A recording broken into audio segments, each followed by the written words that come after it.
get serious. What is that, Pastor? The second way to get serious is to make a commitment. Watch this here. That's what's wrong with most marriages. They choose to marry you today, but they don't mean well on their commitment.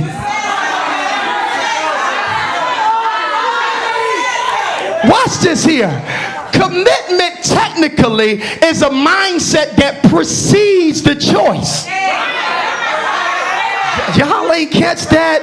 All my single people, will just wave your hand real quick. I'm going to drop this on you for free.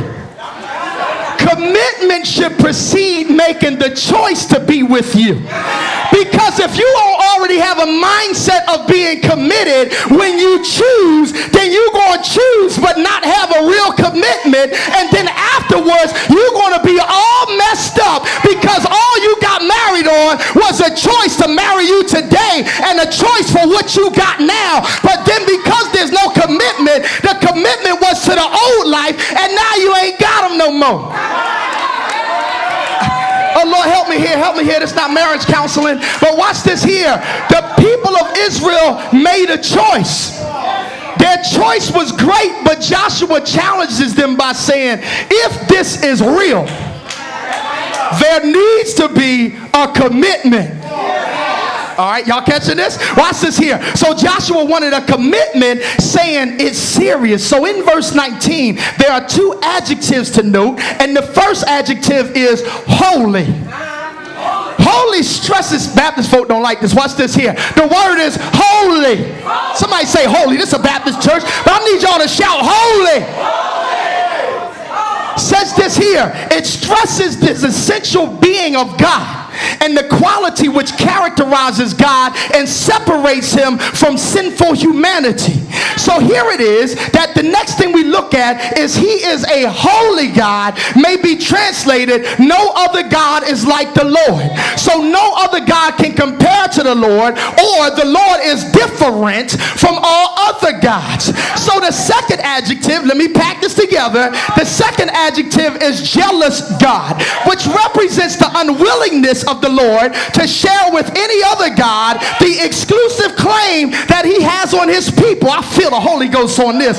And so it may be translated, he demands or requires absolute obedience, which means God knows what you're doing after service. He knows how you're thinking throughout the week. The heck what you heard about Santa Claus, but God is the originator of knowing what you're doing when you're sleeping, when you're awake, if you've been bad or good. For goodness sake, no, for holiness sake.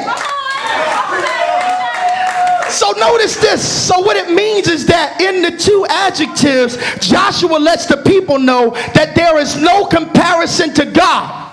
And when you put things in his place, you fail to realize that there is no equal and he ain't cool with it. I'm going to move on. Watch this here. There's a story of an ox and a mule. Farmer had both of them on the job, and they're out in the field working. Then after a while, the ox said, this too much work. I ain't feeling this. So he came up with an idea. He said, we going to play sick. The mule said, nah. But the ox said, I'm going to play sick. So he played sick, and the mule went out and worked all day.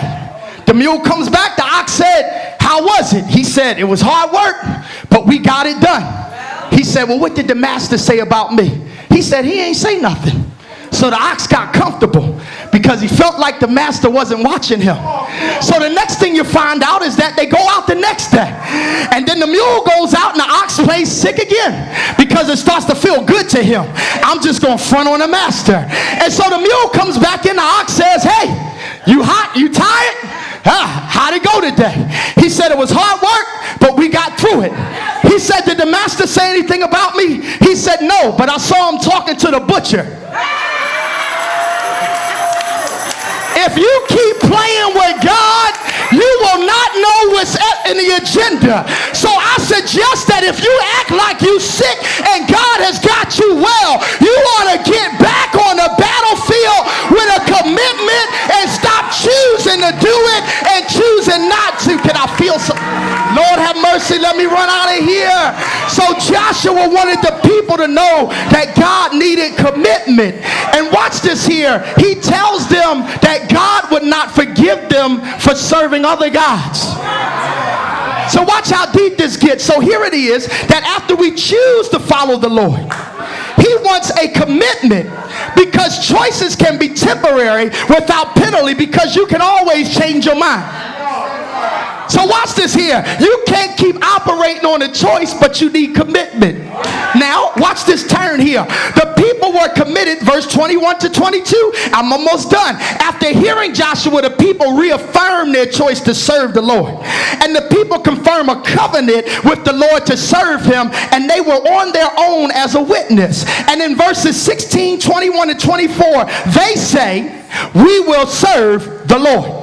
Now, but here Joshua demands more than just words. He said, I don't need a bag of mouth, but I need some action. Courtney caught that. He says action, not a bag of mouth. Y'all ain't feeling that right there. Watch this here. So Joshua told the people to throw away the foreign gods. And the people, watch this, they actually obey the leader. And our commitment is shown in our actions, and a commitment requires more than just words. There must be action. Somebody say action. So notice now, so now here it is. If you are serious, it's not just a choice. It's not just the commitment, but the third way to be straight up.